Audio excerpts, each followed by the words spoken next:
Excellences, Monsieur le Président de la Transition, distingués invités, Mesdames et Messieurs, après avoir écouté les témoignages des populations sur les différents actes de violence, de violation des droits humains et recueilli les demandes de réparation, le Sénat fait 45 recommandations dont certaines sont urgentes. 1. Recommandation urgente. Avoir assuré une prise en charge médicale immédiate des malades victimes de violences et de violations des droits humains et leur apporter une aide psychologique et matérielle. Régulariser la situation des personnes mises à la retraite par erreur par la fonction publique et par l'armée. Accorder un moratoire au déguerpissement pendant la période hivernale. Rembourser l'avance payée par les femmes et les jeunes dans les programmes MUFA et MC2 pour les cas justifiés. Régulariser la situation des salariés pénalisés par le gel des comptes de leurs institutions et des collectivités locales après le 5 septembre 2021. Mettre en place une commission ad hoc de suivi et d'exécution des recommandations issues des assises nationales. Vulgariser le rapport issu des assises nationales. 2. Recommandations relatives à la manifestation de la vérité. Mettre en place, par voie législative, une commission vérité et réconciliation pour connaître les cas les plus complexes de notre passif historique qui nécessitent un traitement particulier. Mettre en place un comité scientifique qui aura pour mission d'écrire l'histoire générale de la Guinée.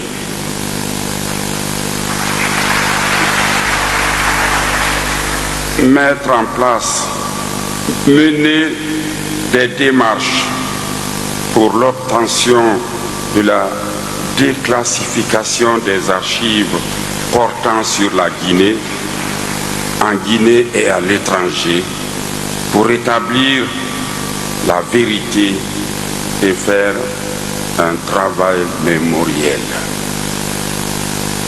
3. Recommandations concernant le droit à la justice. Réhabiliter toutes les victimes politiques avérées de tous les régimes en cassant les jugements de condamnation en violation de la loi en vigueur. Accélérer la tenue des procès en attente, notamment ceux de janvier-février 2007, du 28 septembre 2009, août 2012 et autres crimes de sang commis lors des manifestations politiques et syndicales. Adopter une loi pour la protection des victimes et des témoins. Identifier et punir les auteurs de violences et de violations des droits humains lors des manifestations, tant parmi les forces de défense et de sécurité que parmi les manifestants. 4. Recommandations relatives aux réparations, à l'État et aux auteurs de reconnaître leur part de responsabilité dans la gestion du passif historique du pays, suivi de la présentation d'excuses publiques aux victimes. Mettre en place un fonds d'indemnisation des victimes, restituer aux ayants droit leurs biens spoliés et procéder aux réparations, même symboliques.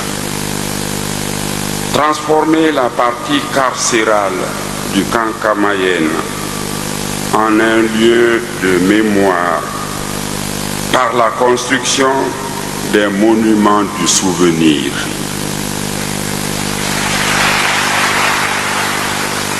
Institutionnaliser une journée nationale de souvenir à la mémoire des victimes des violences et violations des droits humains.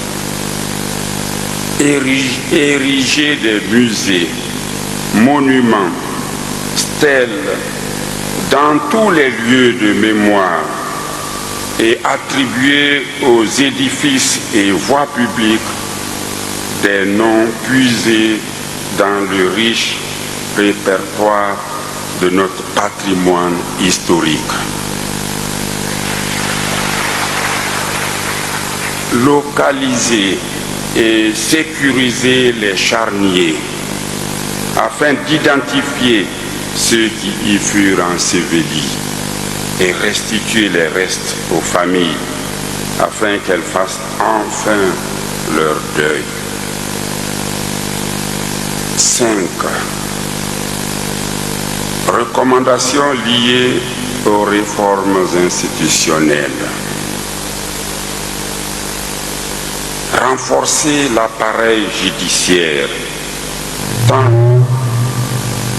tant dans ses moyens, ses procédures, que dans son indépendance pour rendre des décisions justes et ainsi mettre fin à l'impunité et à l'injustice chronique.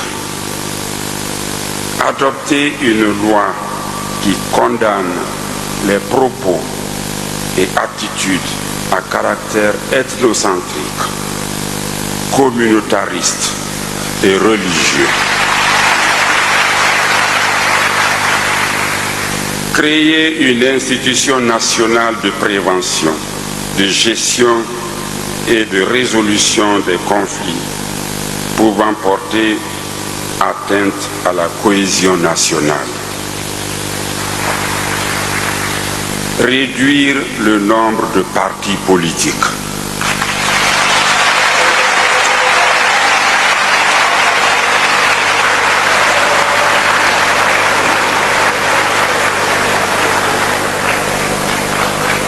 Mettre en place un dispositif de veille et de lutte contre les violences à caractère politique. Renforcer les ressources infrastructurelles, humaines et financières pour faciliter l'accès des populations aux services sociaux de base à Conakry et surtout à l'intérieur du pays. Mettre en place un dispositif efficace permettant la prise en charge effective des dénonciations, notamment à travers le numéro vert, dénonciation des cas de corruption et autres délits économiques et financiers. Veiller à l'application effective de la loi sur la corruption, notamment la loi L 2017-41 AN du 4 juillet 2017 portant prévention, détection et répression de la corruption et infractions assimilées. Mettre en place des mécanismes et outils de formation, d'encadrement, d'accompagnement et de loisirs pour la jeunesse. Améliorer la répartition des richesses nationales, tant au niveau central, déconcentré et décentralisé. Appliquer de façon effective le plan de gestion environnementale et sociale dans tous les projets, notamment dans les zones d'exploitation minière. Faire respecter le contenu local dans les conventions avec les sociétés minières et réorganiser l'exploitation artisanale de l'or. Renforcer l'éducation civique et morale dans les écoles.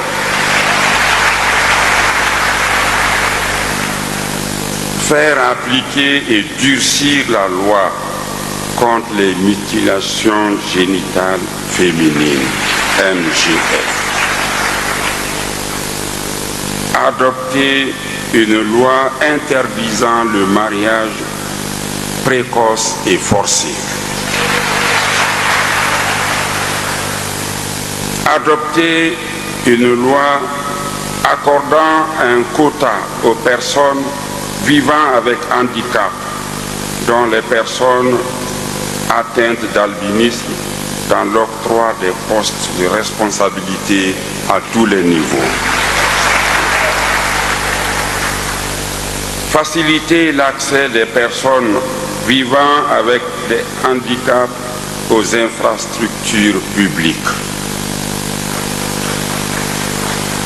Accentuer la formation professionnelle continue des forces de défense et de sécurité pour une meilleure gestion à tous les niveaux des droits humains. Développer et promouvoir une culture de dialogue à travers la mise en place de mesures idoines pour un dialogue inclusif. Privilégier le dialogue comme mode de règlement des conflits par tous les acteurs sociopolitiques. Prendre en compte l'approche genre dans l'ensemble des réformes institutionnelles pour un meilleur accès des femmes aux postes de responsabilité.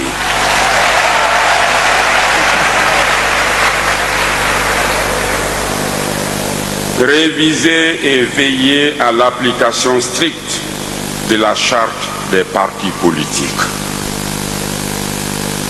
Mettre en place des mécanismes qui permettent d'organiser des élections